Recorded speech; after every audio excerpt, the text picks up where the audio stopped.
Okay, so starting off with the prequels.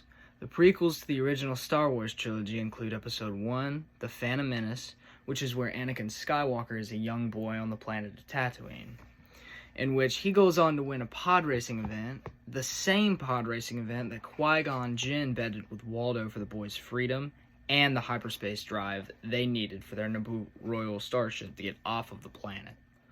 The main reason Qui-Gon bets on young Skywalker's freedom is because of his unusually high midichlorian count. A midichlorian count is a measurement of microscopic life forms inside of a single cell, which indicates their sensitivity and potential to connect with the Force. Qui-Gon also believed that young Anakin was the chosen one, said to bring balance to the Force and bring peace and justice to the galaxy.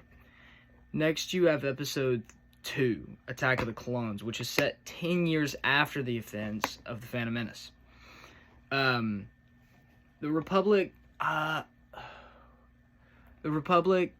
continues to be mired in strife and chaos, a separatist movement encompassing hundreds of planets and powerful corporate alliances posing new threats to the galaxy that even the Jedi can't stem. So, they can't, keep control of it.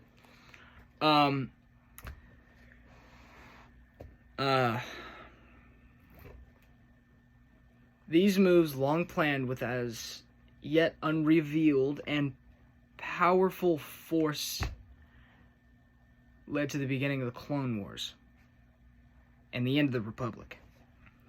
Lastly, the greatest Star Wars movie to ever grace the earth with its presence. A perfect orchestra of a film and a symphony of betrayal, love, agony, fear, and pain. Episode 3, Revenge of the Sith. This movie is nothing short of perfect. It starts off with Anakin and Obi-Wan working together to get to the Invisible Hand, which is a separatist flagship Count Grievous captured Chancellor Palpatine on. So that, what would I call it? Encounter ended with Grievous fleeing from the fight, and Anakin, Obi-Wan, and Chancellor Palpatine crash landing the Invisible Hand, the Separatist flagship, into a landing strip on Coruscant. So, it then cuts to us seeing them getting back to the Senate District, where Anakin reunites with Padme Amidala, which is the same woman who he fell in love with in the second movie, Attack of the Clones. When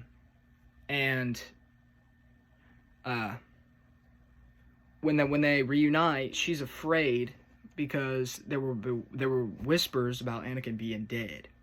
The conversation ends with the biggest information possibly for all of the Star Wars films. Anakin and Padme are having a child.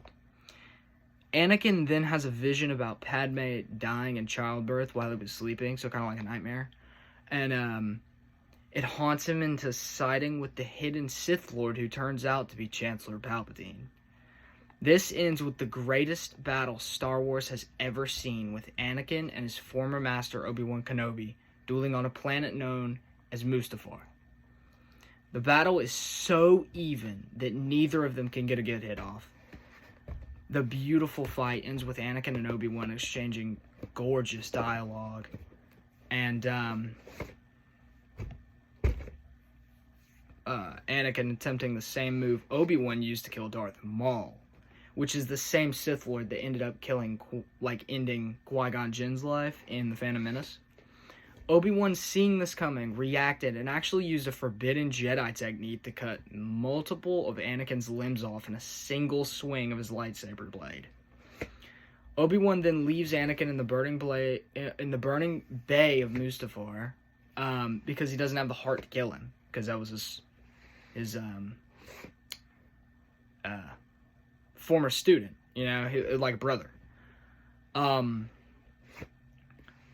Emperor Palpatine then goes on to find Anakin destroyed and burning to death in the Bay of Mustafar, and he takes him to a medical bay in which Anakin is put into a suit, which he spends the rest of his life in. Now, I didn't mention it, but when Anakin sided with Emperor Palpatine, which is the secret Sith Lord, he was also named Darth Vader. So they're the same person. Just make that clear. Padme dies in childbirth and unexpectedly has twins, which she names Leia and Luke. These twins are separated at birth to keep hidden from their father and to stay unnoticed throughout the galaxy. And that leads on to the original trilogy, which includes A New Hope, The Empire Strikes Back, and Return of the Jedi. Those are the only 6 movies that actually matter. Sequels suck.